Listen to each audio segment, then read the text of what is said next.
প্রশিক্ষক বা ইয়াং জিজ্ঞাসা করা ছাড়া সাহায্য করতে পারেনি। আমি শুনেছি ডাও ইন কৌশলগুলি কতটা দুর্দান্ত, কিন্তু সেগুলি কতটা দুর্দান্ত? কিভাবে এটি জেনেটিক শক্তি প্রশিক্ষণের প্রক্রিয়া বাড়াতে পারে?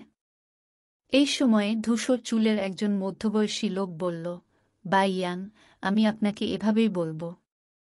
উদাহরণস্বরূপ, আপনি যদি ডায়ান কৌশলগুলি না শিখেন এবং শুধুমাত্র উৎসেন সায়েন্ট কৌশলগুলি চিরতরে ব্যবহার করেন, তাহলে আপনার কোষগুলি প্রতিদিন 5 মিনিটের প্রশিক্ষণের পরে শক্তিতে পূর্ণ হবে। আপনার কোষগুলি আরও শক্তি শোষণ করতে সক্ষম হবে না। তবে ডেওইন কৌশল ব্যবহার করে আপনার কোষের ক্ষমতা বৃদ্ধি পাবে। এইভাবে আপনি 8 মিনিট, সম্ভবত 10 মিনিট, এমনকি 1 ঘণ্টাও অনুশীলন করতে পারেন। এই মধ্যবয়সী লোকটি লু ফেংয়ের দলের দিকে তাকাল। আপনি কি এখন বুঝতে পেরেছেন? একথা শোনার পর লু ফেং হঠাৎ বুঝতে পারলেন। ডাও ইন কৌশলগুলি কেবল প্রতিটি কোষের ক্ষুধা বাড়ায়, লু ফেং নিজেকে ভেবেছিলেন। কোষগুলি মহাবিশ্বের ক্ষীণ শক্তি শোষণ করে এবং তাদের জিনগত শক্তিতে রূপান্তরিত করে, ঠিক যেমন মানুষের খাবার খাওয়া দরকার। যদি একজন মানুষ মাত্র 3 বেলা খেতে পারে, তবে ডাও ইন কৌশল তাকে 5 বা 10 খাবার খেতে বাধ্য করতে পারে। জিয়াং নিয়ান হাসলেন। আপনি যদি ডাও ইন কৌশলে প্রশিক্ষণ না নেন, তাহলে ভান করুন যে আপনার কোষ যে পরিমাণ শক্তি শোষণ করতে পারে তা হল একক। একবার আপনি ডাও ইন কৌশলগুলিতে প্রশিক্ষণ শুরু করলে, আপনার কোষ যে পরিমাণ শক্তি শোষণ করতে পারে তা 2 ইউনিট, 3 ইউনিট বা আরও বেশি হতে পারে। অন্য কথায়, আপনার 1 বছরের প্রশিক্ষণ অন্য ব্যক্তির 10 বছরের প্রশিক্ষণকে ছাড়িয়ে যেতে পারে। এটি ডাও ইন কৌশলগুলির কবচ। ঘটনাস্থলের প্রতিটি যোদ্ধা ডাও ইন কৌশল সম্পর্কে কথা বলেছিল, কারণ তাদের প্রত্যেকের বিষয়টি সম্পর্কে স্পষ্টভাবে অনেক কিছু বলার ছিল। ডাও ইন কৌশল সম্পর্কে শক্তিশালী যোদ্ধা, সমস্ত ডোজো অফ লিমিটসের নেতা, হোম 9 ধরনের ডাও ইন কৌশল তৈরি করেছেন।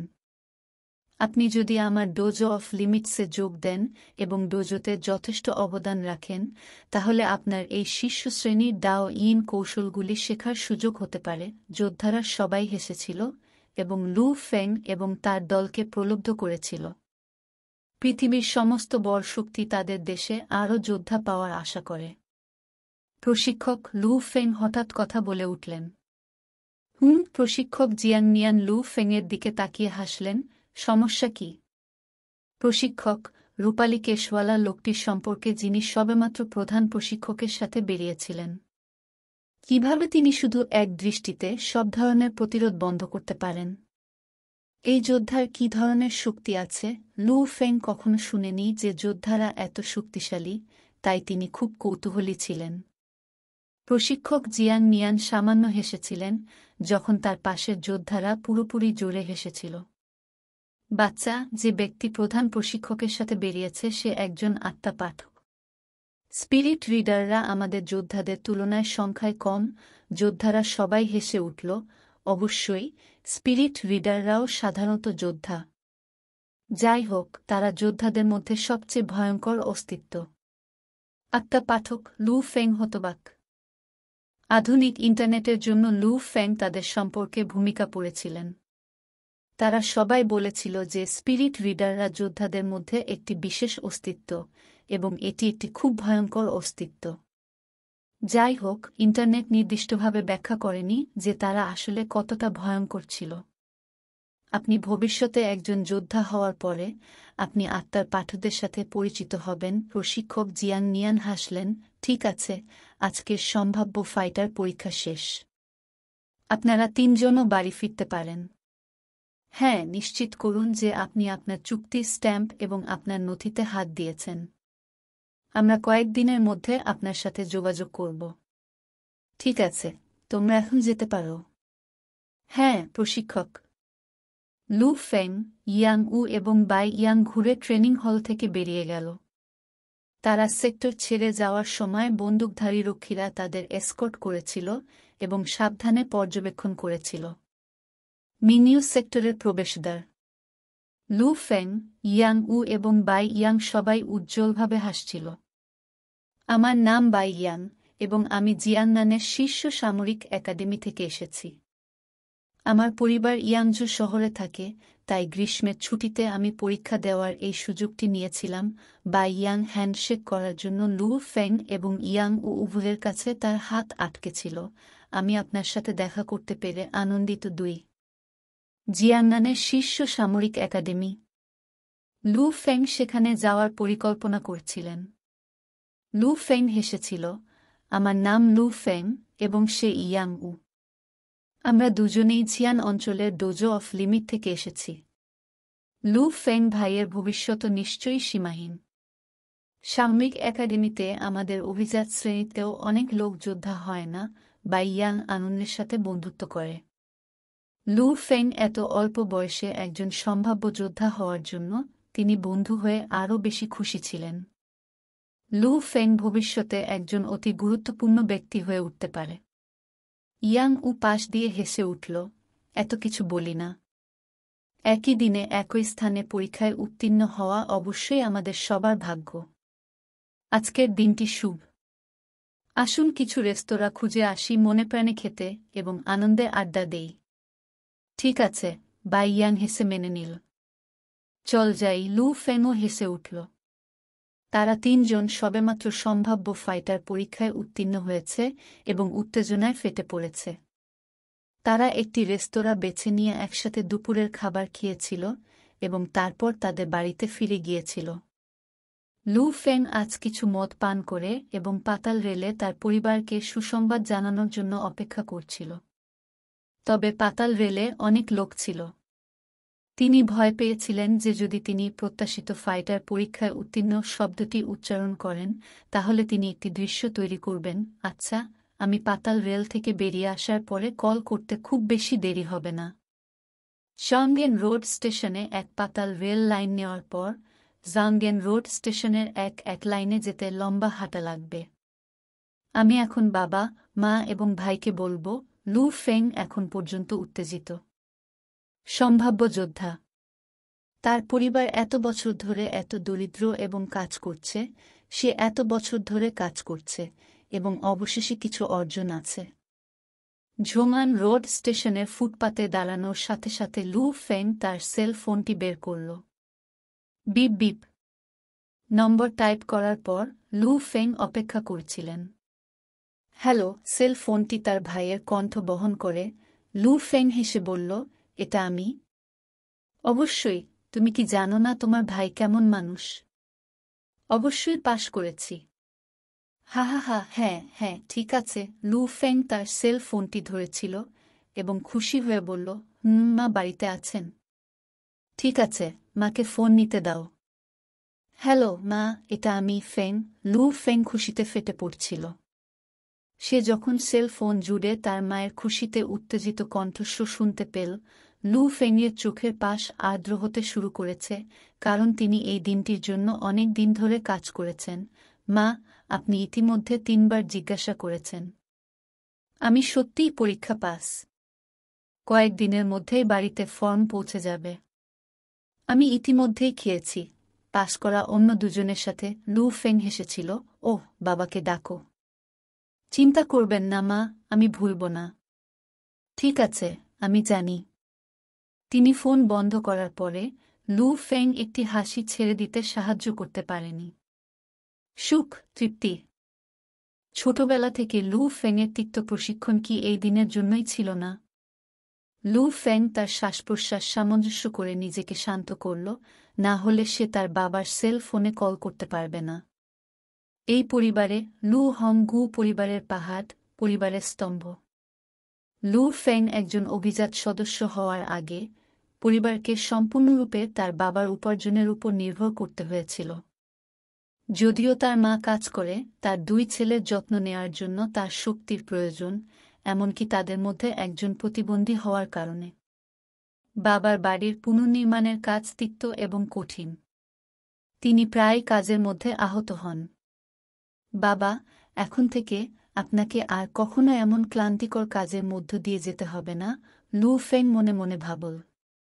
বিপ বিপ লু ফেং তার বাবার উত্তর দেওয়ার জন্য অপেক্ষা করার সময় সেলফোন থেকে একটি শব্দ এল। কোনো উত্তর নেই কেন? এখন প্রায় 1-2টা, তাই এটা লাঞ্চের সময় হওয়া উচিত।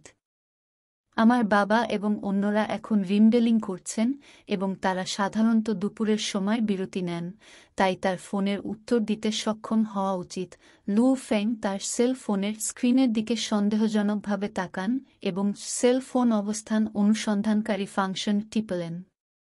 ফোনের স্ক্রিনে দ্রুত ইয়াংঝু শহরের একটি মানচিত্র দেখা গেল।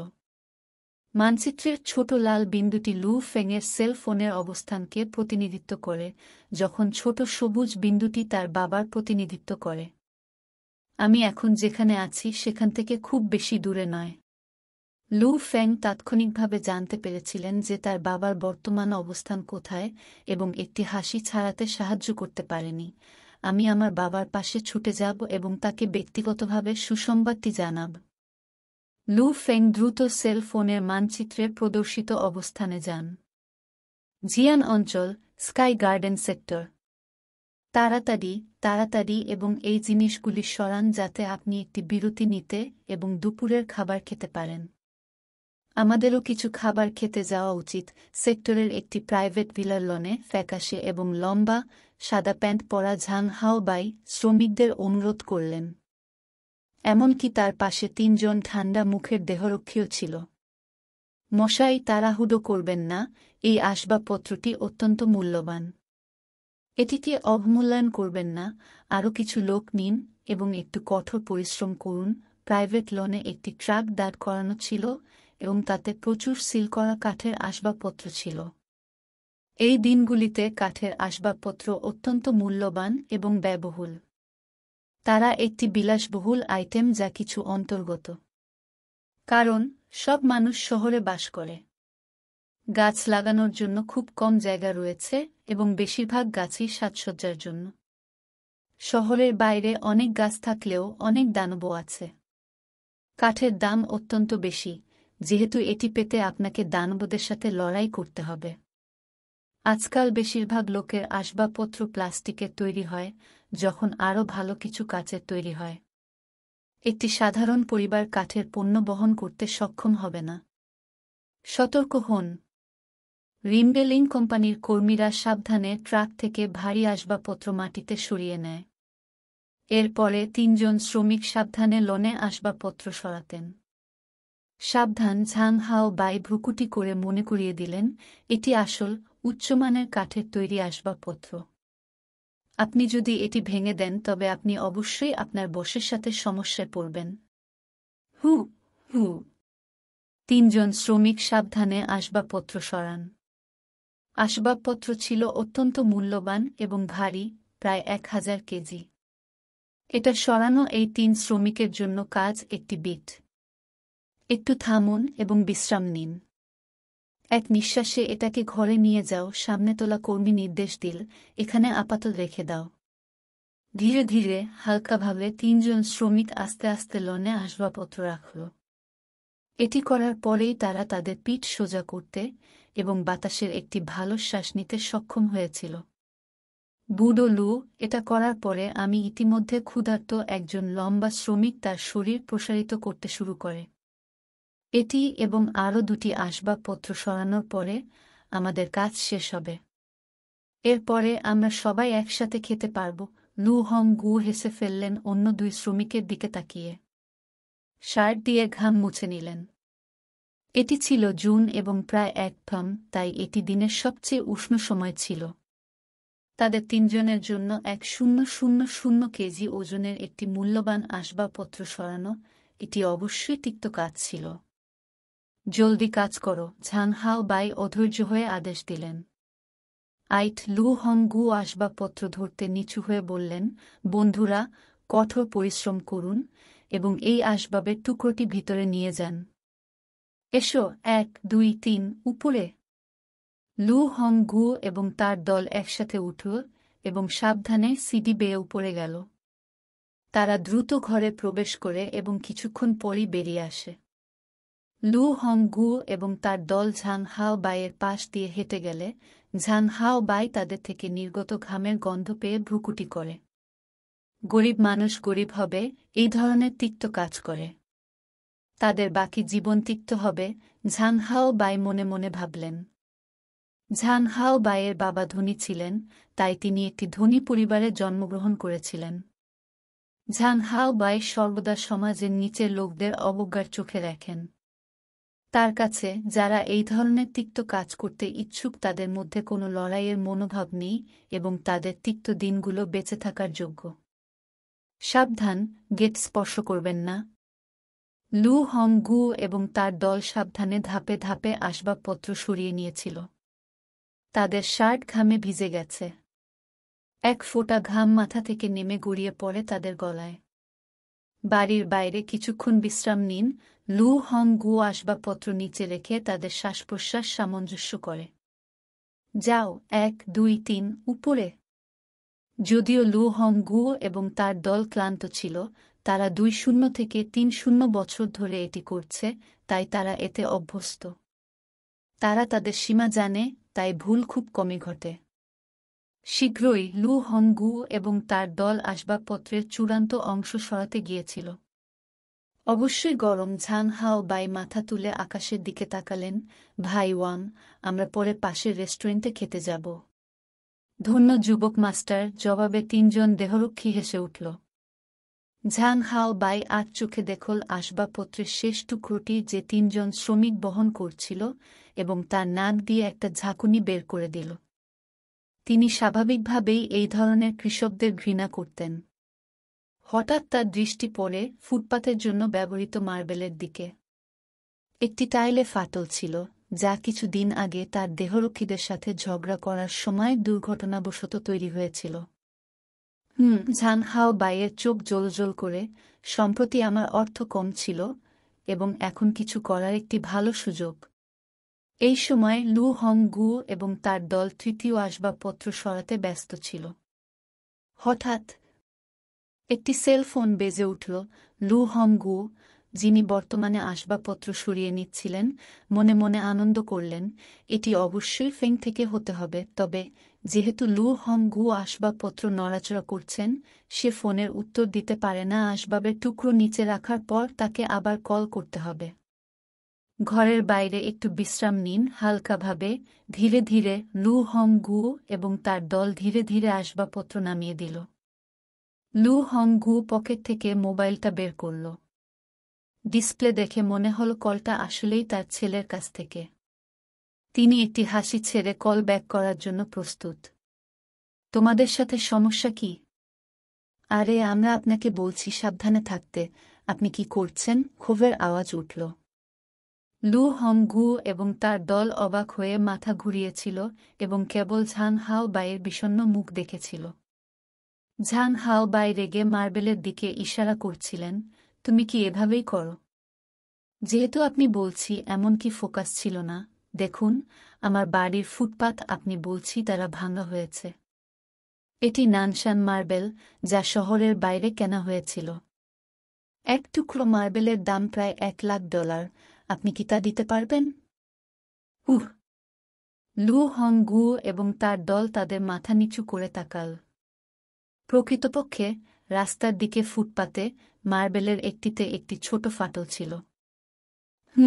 আমি তোমার কোম্পানির বসকে ফোন করব। এটার কি আছে? ঝাং হাও বাই রাগ করে বললেন, ভাই ওয়াং, আপনার কোম্পানির ফোন নম্বর ঠিক আছে? তাদের কোম্পানিকে কল করুন এবং তাদের বসকে এখানে পান। এসব লোকের সাথে আর কথা বলে লাভ নেই। আমার এখানে তাদের কোম্পানির ফোন নম্বর আছে। ওয়াং নামের দেহরক্ষী সাথে সাথে তার সেল ফোনটি বের করে ডায়াল করা শুরু করলেন। লু হংগু এবং তার দল ভালোভাবে পরিচিত ছিল। এটা ভুল, বরকর্মী সঙ্গে সঙ্গে বলল, মার্বেলের ফাটল আগে থেকেই ছিল। আমি এটা দেখেছি। অজুহাত দেখানো? অজুহাত বানানোর কোনো মানে নেই। ঝ্যাং হাও বাই জোরে হেসে উঠলেন। লু হংগু ভ্রুকুটি করল। একজন অভিজ্ঞ, পুরানো কর্মী হিসাবে তিনি জানতেন যে এই ধরনের বিরোধগুলি সবচেয়ে সমস্যাজনক। কোম্পানি সাধারণত অত্যন্ত তার খ্যাতিমূল্য যদি তাদের খ্যাতি ক্ষতিগ্রস্ত হয় এবং কোম্পানির কাছে প্রমাণ করার কোনো প্রমাণ না থাকে যে তাদের কর্মীরা ফাটল তৈরি করেনি, তাহলে সাধারণত কোম্পানি শুধুমাত্র ক্ষতির জন্য অর্থ প্রদান করতে পারে।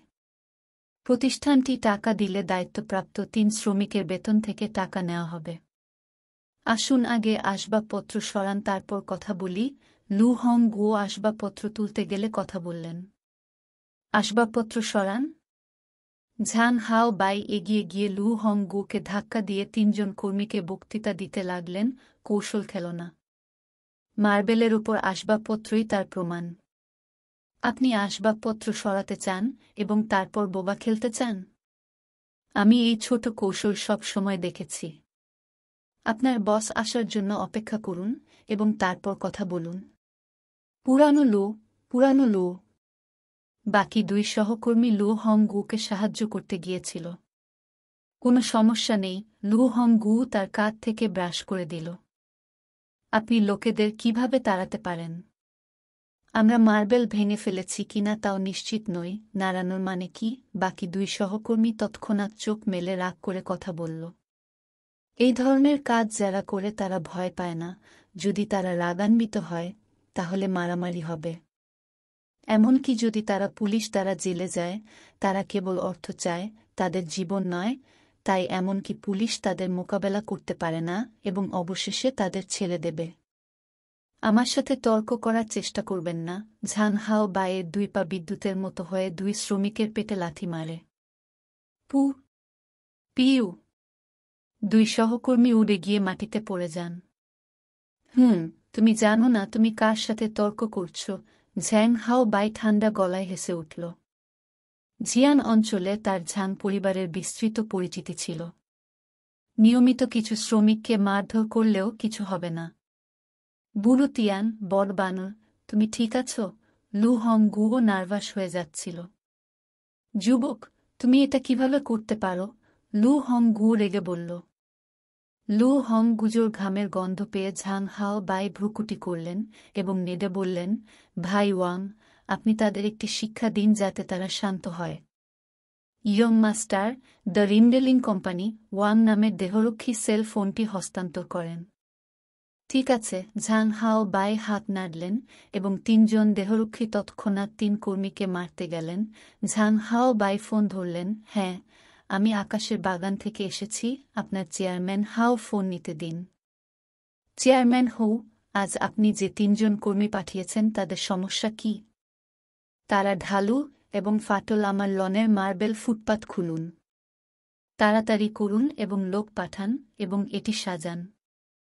আপনি যদি এটি খুঁজে না পান তবে কোনো অর্থের আশা করবেন না। যখন কথোপকথন চলছিল। থাম।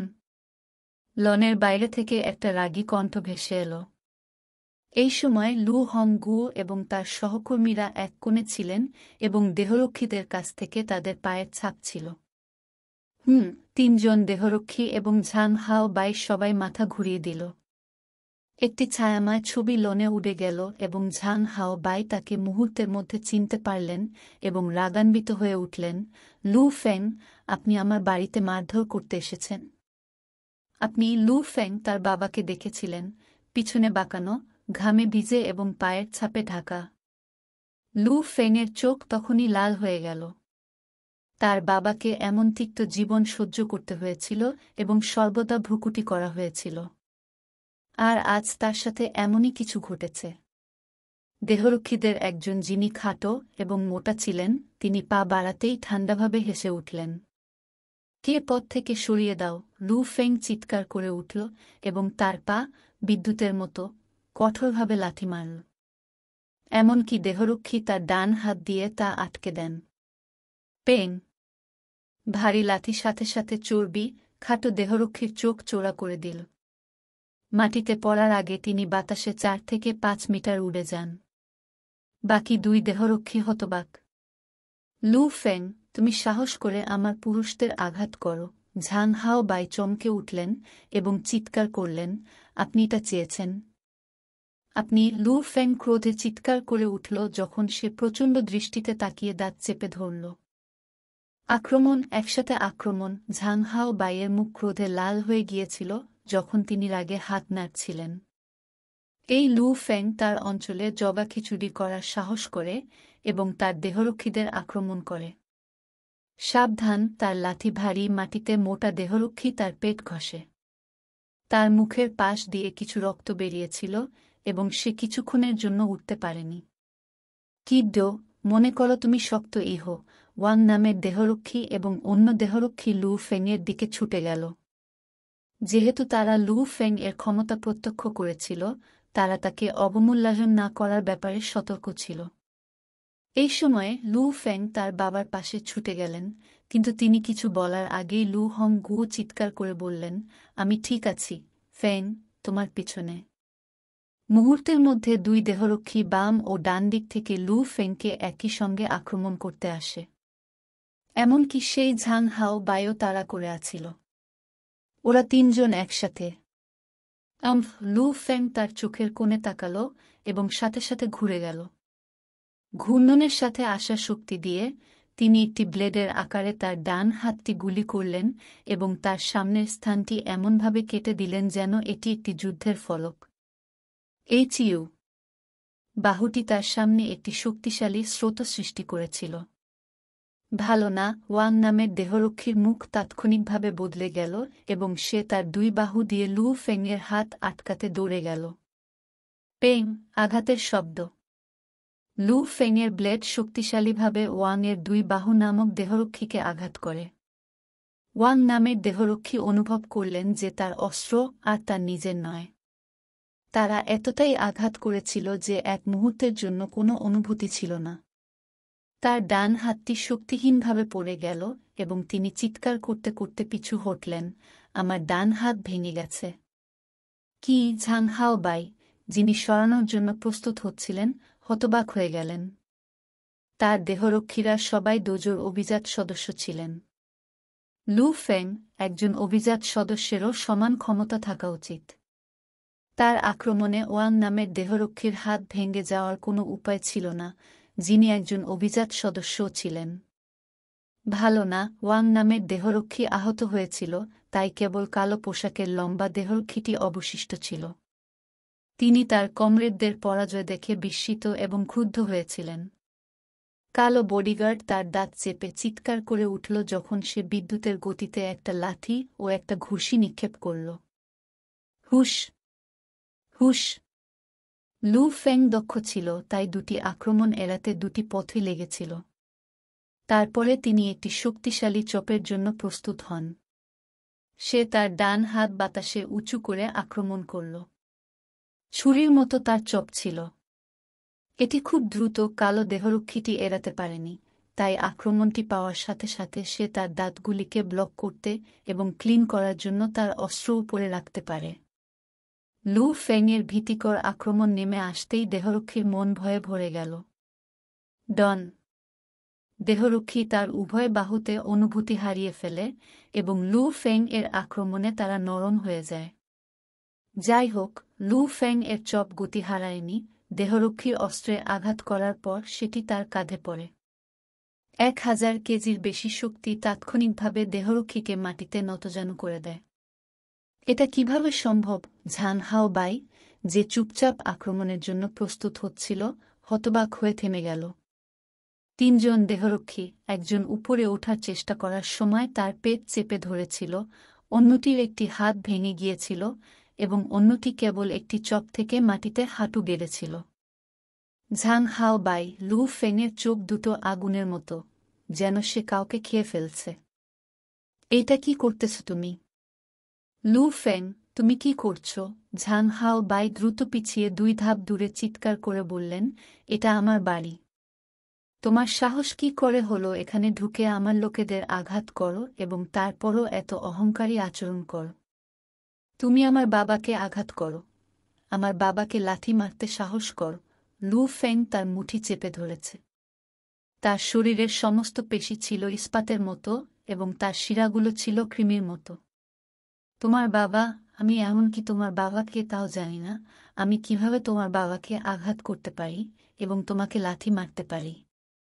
ঝ্যাং হাও বাই হঠাৎ সেই ৩ জন শ্রমিকের দিকে তাকালেন যারা এখনও নোংরা এবং পায়ের ছাপে ঢাকা ছিল। তিনি মুহূর্তেই বুঝতে পারলেন কেন লু ফেং কিছু না বলে ঢুকে পড়লেন এবং আক্রমণ শুরু করলেন। ঝাং হাও বাই লু ফেংয়ের দিকে তাকালেন, মনে হচ্ছিল তিনি কাউকে খেতে চলেছেন, এবং সাথে সাথে চিৎকার করে বললেন, লু ফেং, আমি তোমাকে সতর্ক করছি, তুমি পেং। লু ফেং তীক্ষ্ণভাবে লাথি মেরেছিল, তার পা বিদ্যুতের মতো ঝাং হাও বাইয়ের পেটে আঘাত করেছিল, যার ফলে ঝাং হাও বাই মেঝেতে শুয়েছিল এবং তার মুখ লাল হয়ে গিয়েছিল। সতর্কতা, আমার! লু ফেং ঝাং হাও বাইকে কলার চেপে ধরল। তার দখলের ফলে ঝাং হাও বাই বাতাসে ঝুলে পড়ে। তুমি! ঝাং হাও বাই কথা বলতে চেয়েছিল, কিন্তু তাকে কলার ধরে পুরোপুরি ঝুলিয়ে দেওয়া হয়েছিল, যা তার ঘাড়ে অনেক চাপ দেয়। এটি ইতিমধ্যে শ্বাস নিতে কঠিন ছিল, তাই তিনি কথা বলতে সক্ষম হবেন কোনো উপায় নেই। এখনই মালিককে নামিয়ে দিন। দূর থেকে একটা রাগের আওয়াজ ভেসে এল। সম্পূর্ণ সজ্জিত প্রায় 10 জন দেহরক্ষীর একটি দল ছুটে আসছে। আকাশ বাগান সেক্টরের সব জায়গায় ক্যামেরা ছিল, তাই রক্ষীরা তখনই লড়াইয়ের কথা জানতে পারে। এই সেক্টরে বসবাসকারী সবাই গুরুত্বপূর্ণ, তাই নিরাপত্তা ছিল উচ্চ। তারা মুহূর্তের মধ্যে এখানে ছুটে এসে পুলিশকে ফোন করে। লু ফেং রক্ষীদের আসতে দেখে তিনি ঝাং হাও বাইকে উপহাস করলেন এবং তাকে একটি বস্তুর মতো পাশে ফেলে দিলেন। ঝাং হাও বাই লনের ঘাসের উপর পড়েছিল, যা তার সাদা শার্টের রঙিন অংশগুলি সবুজ। বাবা, তুই ভালো আছো? লু ফেং লু হং গুয়ের দিকে হেঁটে গেল। এটা কিছুই না, শুধু কয়েকটা আঁচড়। লু হং গু সেই দেহরক্ষীদের দিকে তাকালেন যারা ব্যথায় ভুগছেন, এবং ঝাং হাও বাইয়ের অসুস্থ মুখের দিকে তাকালেন এবং চিন্তিত স্বরে বললেন, ফেং, আপনি কিভাবে নিয়ন্ত্রণ করবেন তাও জানেন না? আপনার ক্ষমতা, আপনি তাদের এভাবে মারধর করেন, তাই চিকিৎসা ফি অবশ্যই বেশি হবে। এমনকি তারা আপনার বিরুদ্ধে মামলা করতে পারে। হ্যাঁ ফেং, আপনি একটু বেশিই গিয়েছিলেন। অন্য একজন কর্মী চিন্তিত ছিলেন। কোন ব্যাপার না, দারুণ কাজ। তারা আমাদের সাথে আগে মানুষের মতো আচরণও করেনি। অন্য লম্বা শ্রমিক রাগ করে বলল। সেক্টরের গার্ডরা ধনী পরিবারগুলোকে ভালো করেই চিনত। ঝাং পরিবারের 3 জন দেহরক্ষী ছিলেন অভিজাত দেহরক্ষী এবং ডোজোর অভিজাত সদস্য ছিলেন। এখন যেহেতু তারা সবাই গুরুতর আঘাত পেয়েছে, তারা কিছু সময়ের জন্য লু ফেংকে উত্তেজিত করবে না। যদিও আপনি একজন দেহরক্ষী হওয়ার জন্য বেতন পান, তবুও কেউ মারধর করতে এবং সেই 3 দেহরক্ষীর মতো তাদের হাত ভেঙে দিতে রাজি নয়। Beep beep. হঠাৎ একটা পুলিশের সাইরেনের আওয়াজ এলো, তাই সবাই মাথা ঘুরিয়ে দেখল একটা পুলিশের গাড়ি দ্রুত ঝাং পরিবারের গেটের সামনে থামছে। 4টি গাড়ির দরজা খুলে গেল এবং 4 জন পুলিশ বেরিয়ে পড়ল। পুলিশ এখানে! রক্ষীরা তৎক্ষণাৎ পথ থেকে সরে গেল। ভালো না, পুলিশ এখানে! লু হং গু এবং তার দল সবাই অবাক হয়ে গেল, এবং লু হং গু লু ফেংকে টেনে নিয়ে গেল একটি কোণে এবং দ্রুত নিচু স্বরে বলল, ফেং, আপনি তাদের আহত করেছেন, তাই সমস্যা হবে একবার আপনি থানায় পৌঁছান। তাড়াহুড়ো করবেন না, আমি অবিলম্বে আপনাকে একজন আইনজীবী খুঁজে বের করব। বাবা, আমি সম্ভাব্য ফাইটার পরীক্ষায় উত্তীর্ণ হয়েছি, লু ফেং শান্তভাবে বলল। শুধু এই একটি বাক্যাংশ দিয়ে লু হং গু, যিনি অত্যন্ত অধৈর্য ছিলেন, অবিলম্বে শিথিল হয়েছিলেন এবং স্বস্তির দীর্ঘশ্বাস ছেড়েছিলেন। সত্যি? দারুণ! ফেং, আপনি যদি পরীক্ষায় উত্তীর্ণ হন, তবে সেই পুলিশ সদস্যদেরও আপনাকে আটকে রাখার অধিকার নেই। ফাইটার কমব্যাট পরীক্ষা দেওয়ার পর সম্ভাব্য যোদ্ধারা যোদ্ধা হয়। একবার তাদের শরীরের ফিটনেস পাস হয়ে গেলে তারা তাদের জেনেটিক শক্তিকে প্রশিক্ষণ দিতে পারে। তাই দেশের নিয়ম অনুযায়ী একবার সম্ভাব্য যোদ্ধা বা যোদ্ধাকে মামলায় টেনে নিয়ে গেলে শহরের নিরাপত্তা সংস্থা জিনিসগুলির যত্ন নেয়। জিয়ান্নান শহরের স্বাভাবিকভাবেই জিয়ান্নান শহরের নিরাপত্তা সংস্থা জিনিসপত্রের যত্ন নেয়, তাই নিয়মিত পুলিশ সদস্যদের তাদের আটকে রাখার অধিকার নেই।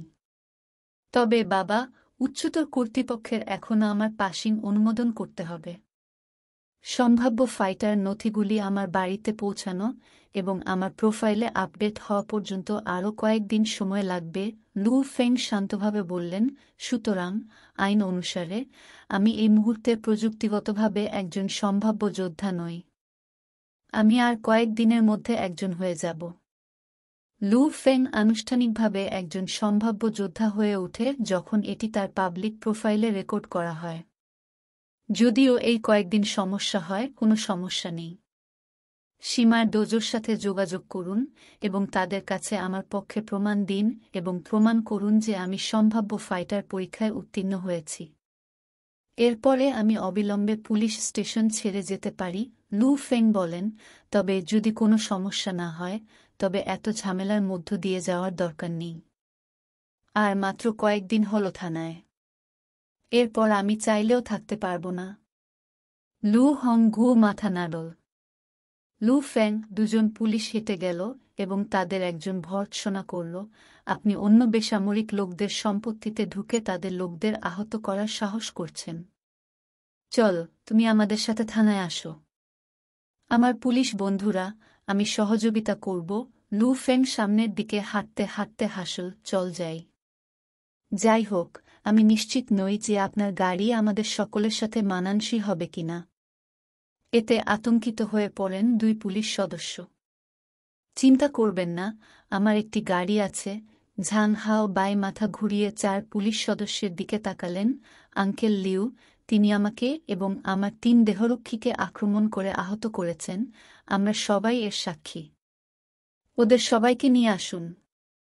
পুলিশকে ফোন করে চাচা লিউ নির্দেশ দিলেন। Lu Feng, Zhang Hao Bai বিদ্বেষপূর্ণভাবে লু ফেংয়ের দিকে তাকাল। তার অন্তরে প্রচণ্ড ক্ষোভ ছিল। হাইস্কুলের 3 বছর ধরে ইতিমধ্যেই তার ক্ষোভ জমা হয়েছে। লু ফেংয়ের মারধর আজ তাকে সেই সময়ের কথা মনে করিয়ে দিয়েছে যেখানে ডোজোতেও একই রকম পরিস্থিতি হয়েছিল। এবার এমনকি মৃত্যুও আপনাকে এখান থেকে বের করতে পারবে না। আপনি আমাকে এবং আমার দেহরক্ষীদের এত খারাপভাবে আহত করার সাহস করেন। এমনকি আমরা এটিকে একটি মামলা করতে পারি এবং আপনাকে কয়েক বছরের কারাদণ্ড দিতে পারি। দেখা যাক আপনি এখনও এত অহংকারী কিনা। লু ফেং পুলিশ সদস্যদের সাথে পুলিশের গাড়িতে যাওয়ার সময় হাসলেন। ঘরটা ছিল ফাঁকা, অন্ধকার আর ঠান্ডা। ঠান্ডা বাতাস ক্রমাগত প্রবাহিত হয়, আপনি কাঁপুনি ছাড়া সাহায্য করতে পারেন না। এটা কি জিজ্ঞাসাবাদ কক্ষ? তবুও লু ফেং ঘরের চারপাশে তাকালে তার মুখে কৌতূহলের ছাপ ছিল। ওরা আমাকে এই অন্ধকার ঘরে ফেলে দিয়েছে এবং এত উঁচু জায়গায় এসি সেট করেছে। তারা কি কিছু মনস্তাত্ত্বিক যুদ্ধ করার চেষ্টা করছে? এমনকি জিজ্ঞাসাবাদ শুরু হওয়ার আগেই লু ফেং জিতেছেন। লু ফেং, যিনি ইতিমধ্যেই সম্ভাব্য ফাইটার পরীক্ষায় উত্তীর্ণ হয়েছেন, পুলিশের কোনো কৌশলে ভয় পান না। নিরাপত্তা কক্ষের বাইরে কয়েকজন পুলিশ সদস্য তাদের সিকিউরিটি ক্যামেরা দিয়ে রুমের ভেতরের দিকে তাকালেন। একজন তরুণ মহিলা অফিসার অবাক হয়ে বললেন, হেড, এই যুবকটি কি করে কিছু অনুভব করছে না? সাধারণত যখন কেউ জিজ্ঞাসাবাদ কক্ষে প্রবেশ করে এবং সেখানে আধা ঘন্টা অবস্থান করে, তখন তারা নিজেদের উদ্বেগের কারণে আতঙ্কিত হতে শুরু করে। তাকে অবমূল্যায়ন করবেন না। তার প্রোফাইল বলে যে সে ডোজোর একজন অভিজাত সদস্য। এমনকি সে 4 অভিজাত সদস্যকে আহত করেছে। তাক মাঝবয়সী অফিসার হাসলেন। একজন 4 জনের ক্ষতি করেছে? সে যদি শক্তিশালী হয় তাহলে কি সে সম্ভাব্য যোদ্ধা হতে পারে? যদি সে হয় তাহলে এটা একটা সমস্যা হবে, একজন তরুণ পুরুষ অফিসার বলেছেন। তিনি একজন সম্ভাব্য যোদ্ধা নন, তার প্রোফাইল এটি স্পষ্টভাবে বলে। তাক মাঝবয়সী অফিসার বললেন, চলো যাই, জিয়াও ইয়াং, আমার সাথে তাকে একটু জিজ্ঞাসাবাদ করতে এসো। হ্যাঁ, মাথা। জিজ্ঞাসাবাদ কক্ষের ভিতরে লু ফেং আধা ঘন্টারও বেশি সময় ধরে অপেক্ষা করছেন। আপনি এখানে? 2 পুলিশ সদস্যকে ঢুকতে দেখে লু ফেং হাসলেন। তাক মাঝবয়সী অফিসার চমকে উঠল। এই যুবকটি অপ্রত্যাশিতভাবে শান্ত ছিল। তিনি অন্য তরুণ অফিসারের সাথে এসে জিজ্ঞাসাবাদ ডেস্কের সামনে বসলেন। তিনি তখন হাসলেন, বললেন, দুঃখিত, আমরা এই মুহূর্তে আরও কয়েকজনকে জিজ্ঞাসাবাদ করছিলাম যার কারণে বিলম্ব হয়েছে। তাই আমাদের পৌঁছাতে এত সময় লেগেছে। কোনো সমস্যা নেই, লু ফেং তারপর জিজ্ঞেস করলেন, রিমডেলিং কোম্পানির 3 জন শ্রমিকের কি খবর, তারা কোথায় গিয়েছিল? আমরা তাদের বাড়ি ফিরতে দিয়েছি। তাক মাঝবয়সী অফিসারটিকে বন্ধুত্বপূর্ণ মনে হয়েছিল। লু ফেং মাথা নাড়ল। এই ক্ষেত্রে লু হং গু এবং তার দল শিকার হয়েছিল, তাই তাদের হুক বন্ধ করা হয়েছিল। রিমডেলিং কোম্পানির 3 জন কর্মী এবং ঝাং হাও বাই এবং তার 3 জন দেহরক্ষীর সবাই কি ঘটেছে সে সম্পর্কে আমাদের সব বলেছে। সত্য আপনার বিরুদ্ধে। তোমার কি কোনো কথা আছে? তাক মাঝবয়সী অফিসার লু ফেংয়ের দিকে তাকিয়ে রইল। সাধারণত যখন কেউ শুনে যে সত্য তাদের কাছে নেই, তখন তারা নিজেদের ব্যাখ্যা করার চেষ্টা করে। লু ফেং হাসলেন, বেশি কিছু না।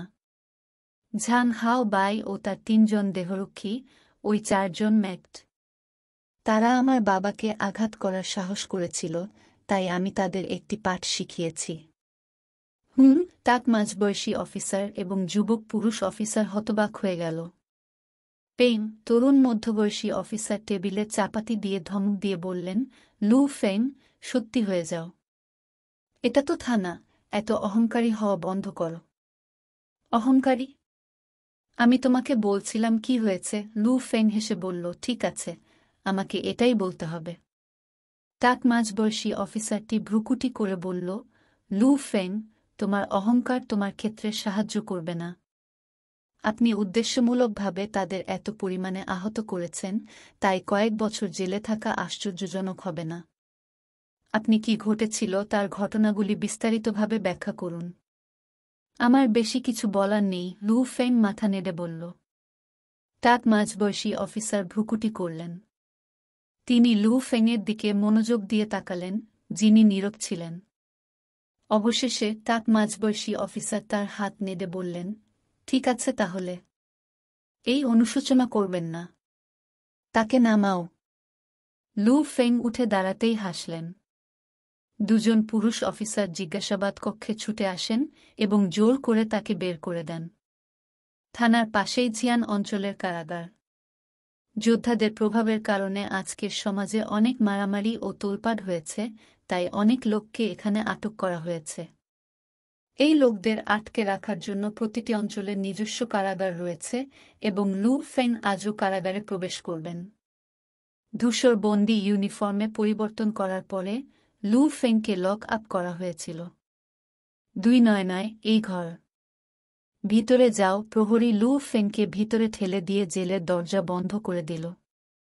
এখানে আটকে থাকা লোকেরা বেশিরভাগই ছিল চোর, মাতাল ড্রাইভার, ঝগড়াবাজ এবং অপরাধীরা তাদের বিচারের অপেক্ষায়।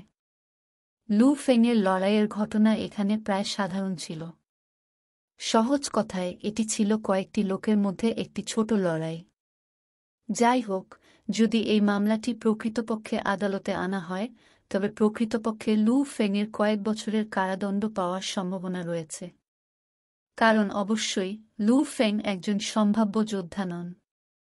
জেলখানায় আরে একটি নতুন খাটের উপর শুয়েছিল ট্যাটুওয়ালা একটা টাক পাসব। তার পাশে একজন বৃদ্ধ লোক ছিলেন, যিনি বাধ্য হয়ে তাকে মেসেজ দিচ্ছিলেন। টাক ভ্রুট লু ফেংয়ের দিকে তাকিয়ে বলল, কিড্ডো, তুমি সব চামড়া এবং হাড়। খারাপ না, এসে আমার শিনে লাথি মারো। লু ফেং অদ্ভুতভাবে টাক ব্রুটের দিকে তাকাল। সে কক্ষে গুজবের কথা শুনেছে, কিন্তু সেগুলো ছিল শুধুই গুজব।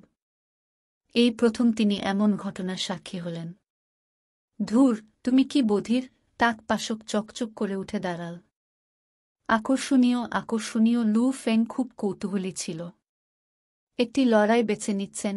টাক ব্রুট লু ফেং এর সম্মানের অভাব প্রত্যক্ষ করার পরে সে হঠাৎ করে তার তাল পাতার মতো হাত তুলে লু ফেং এর মাথার দিকে এগিয়ে গেল। সামান্য নড়াচড়ায় লু ফেংয়ের হাত ভাইপারের মতো বেরিয়ে এসে টাক ব্রুটের কবজি ধরে ফেল। হুম হুম টাক পাশক হিংস্রভাবে কেঁপে উঠল। তার মনে হল তার হাত লোহার ব্যান্ড দ্বারা আটকে আছে। তিনি কোনো শক্তি প্রয়োগ করতে পারেননি এবং তার মুখ সম্পূর্ণরূপে পরিবর্তন করা ছাড়া সাহায্য করতে পারে না।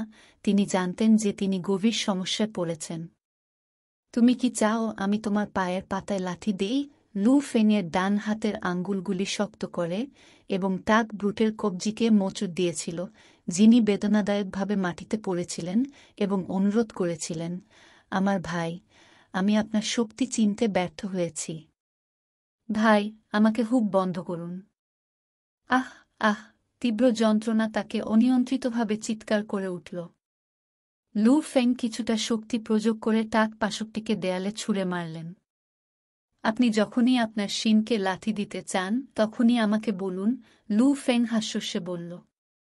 সেই সাথে তিনি হঠাৎ লাফিয়ে উঠলেন এবং ডান হাতের সাহায্যে তিনি ইতিমধ্যে বিছানায় শুয়ে আছেন। তার ব্রুট কোণে বসে তার ডান হাতের কবজি ঘষে। এবং বৃদ্ধ লোকটি এবং বিছানায় থাকা রোগা যুবকটি যারা সেলেও ছিল তারা টাক ব্রুটের দিকে তাকাল এবং তারপর লু ফেংয়ের দিকে তাকাল। বাল্লি হুয়ান, কি ভুল! কারাগারের সামনে দাঁড়িয়ে থাকা রক্ষী হেসে বলল, কে তোমার সাথে ঝামেলা করেছে? এটা কিভাবে ঘটল? ওহ, একটি দ্রুত অনুস্মারক, যে নতুন যুবকটি আপনার সাথে যোগ দিয়েছে সে ডোজোর 4 অভিজাত সদস্যকে মারধর করার পরে এখানে এসেছিল। সতর্ক থাকুন এবং তাকে উত্তেজিত করবেন না। একথা বলে প্রহরী একটা ছোট্ট স্তবগান করে চলে গেল। আগে বলা উচিত ছিল, টাক পাশব ভয়ে বিছানার দিকে তাকাল, একজন ডোজোর 4 জন অভিজাত সদস্যকে মারল। যে বিশৃঙ্খলার সৃষ্টি হচ্ছে। এদিকে লু ফেং জেনেটিক এনার্জি টেকনিক্স সম্পর্কে লিমিট হলে তিনি যা পড়েছিলেন তা নিয়ে ভাবছিলেন, যেহেতু এখানে আমার কিছুই করার নেই, অন্ধকার হয়ে গেলে আমিও আমার জেনেটিক শক্তিকে প্রশিক্ষণ দেওয়ার চেষ্টা করতে পারি। যোদ্ধারা তাদের অপ্রতিরোধ্য শক্তির জন্য জেনেটিক শক্তির উপর নির্ভর করে। লু ফেং যখন ঝিয়ান অঞ্চল থানার কাছে কেটিভি এর একটি কক্ষের ভিতরে তার সেলে তার জেনেটিক শক্তি প্রশিক্ষণের পরিকল্পনা করছিলেন, 2 যুবক একজন যুবতীর সাথে ফ্লার্ট করছিল। তাদের মধ্যে একজন চিৎকার করে উঠল এবং চিৎকার করে উঠল যখন তিনি গান গাইলেন। এবং সেই যুবকটি ছিল অবিকল ঝাং হাও বাই। ঠিক আছে, আপনারা দুজন এখন চলে যেতে পারেন, ঝাং হাও বাই হাত নেড়ে বলল। কক্ষে শুধু রয়ে গেছে ঝাং হাও বাই এবং আরেকজন কিশোর যারা চশমা পরা ছিল।